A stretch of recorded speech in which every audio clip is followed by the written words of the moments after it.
Hi, and welcome back to the Baker Farm. So you've got some chickens on the way, or you're planning to order some, and you want to know what you need to do to get set up and have your house or your garage ready for them. Well, you're going to need what's called a brooder. And this is the brooder I use. It's a basic setup.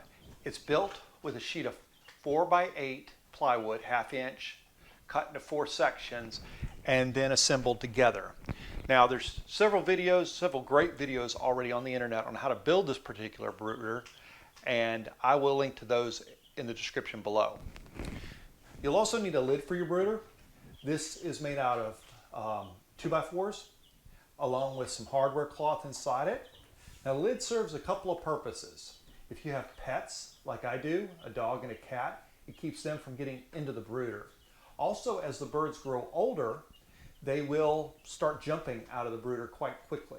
I've got some baby chickens in there, I'll show you in a minute, and they can already get quite high when they want to, and they're not even a week old. So you want to make sure you keep them inside, especially if you're in a house. Now, along with the brooder, you're going to need a way to feed them. I'm preferenced to this rent-a-coop setup. The screws in here. It has these nice openings for the chickens to feed from. This also comes off, so it makes it a lot easier to clean. This comes with a waterer,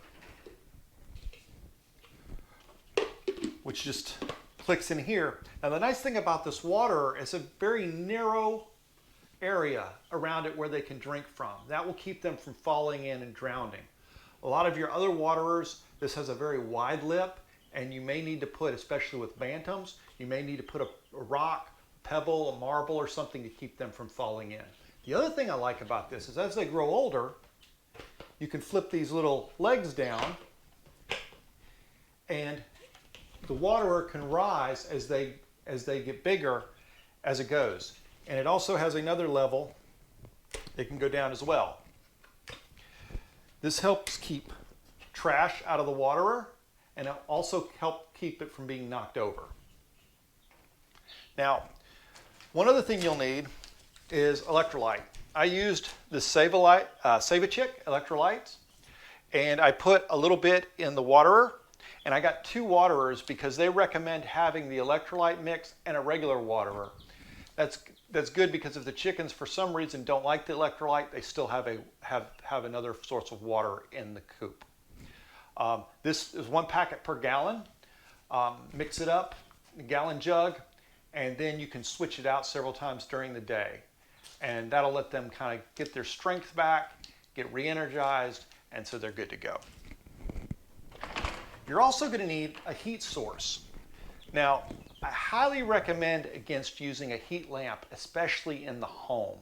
They are very prone to fires. They can fall, and they get very, very hot, and a heat lamp on litter is very dangerous.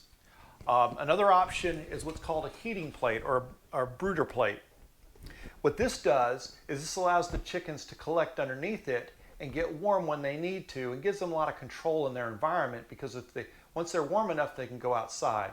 Now that first week, the chickens are going to need about 95 degrees, and then each week after that, it goes down about 5 degrees. So what you do is you're able to raise this brooder up a little bit each time so that it gives them more and more space. Now, these brooders won't work everywhere. If you're trying to raise them in a colder environment like a garage that is unheated and it's not at least 70 degrees as recommended by the manufacturer, you may have a little trouble getting this to work, and you may need to resort to some kind of heat lamp. But once again, be really, really careful with that, and I would not use it in a connected garage or in a home, as it can cause a fire. And I'll show you what this looks like in just a second.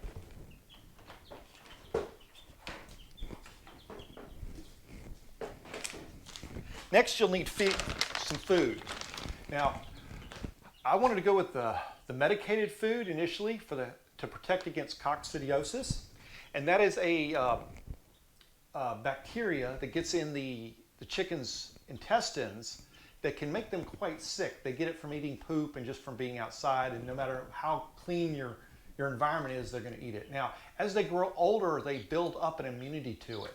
But when they're very young, they're freshly hatched, they don't have that immunity yet. So you want to keep them from getting sick. That's where medicated feed comes in.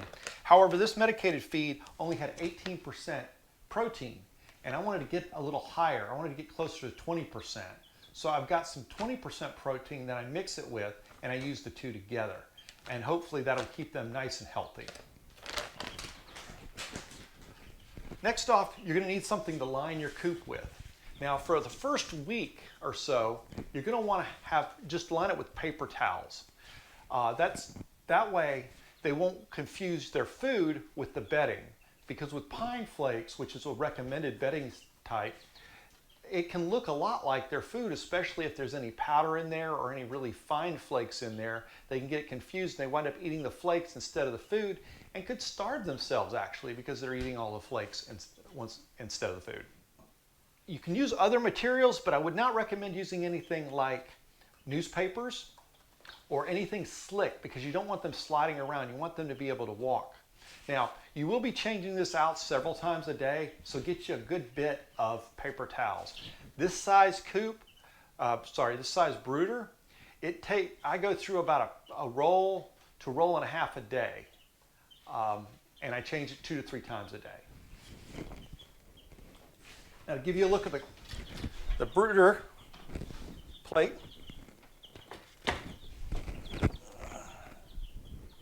The heat plate. This top here comes separately, and it is used to keep this area clean and not allow the chickens to roost on top of it. The cover here, the feathers, also come separately. That's supposed to help them feel more like they're underneath a hen. It does seem to keep them a little calmer, and they do seem to enjoy it. They do peck at it a little bit, but that's okay. Underneath here, you can see how the corners, each one of them is adjustable. They go up and down. Makes it really easy to adjust because you need to raise it about a little bit each week as they grow older.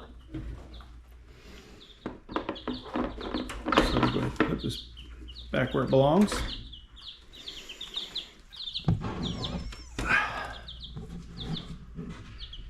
And then here are our babies.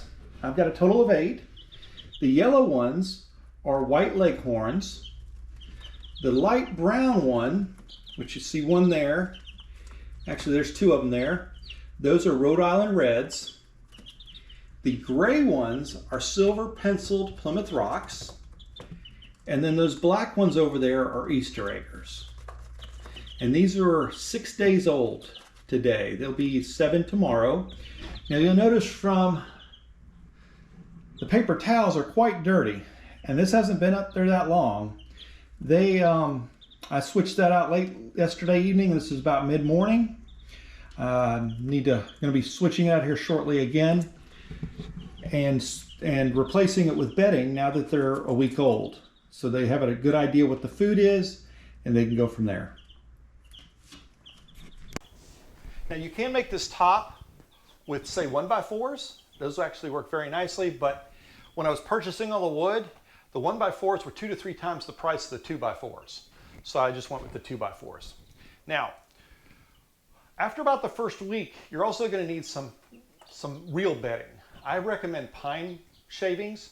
You want to get the flake kind and not the fine, because that fine is going to be a little too small for them. And once again, they could confuse it with food, and you don't want them to do that. Last but not least, you're going to need something to go underneath it. I have a small tarp with some cardboard on top of that to protect the floor. I'll put the pine shavings on top of the cardboard, and it should be pretty good. So that's about it. That's all you need to know for your brooder. If you've got any questions, please leave them in the comments. I'd also love to know what kind of brooders you're using. So have a great day, and thanks for watching.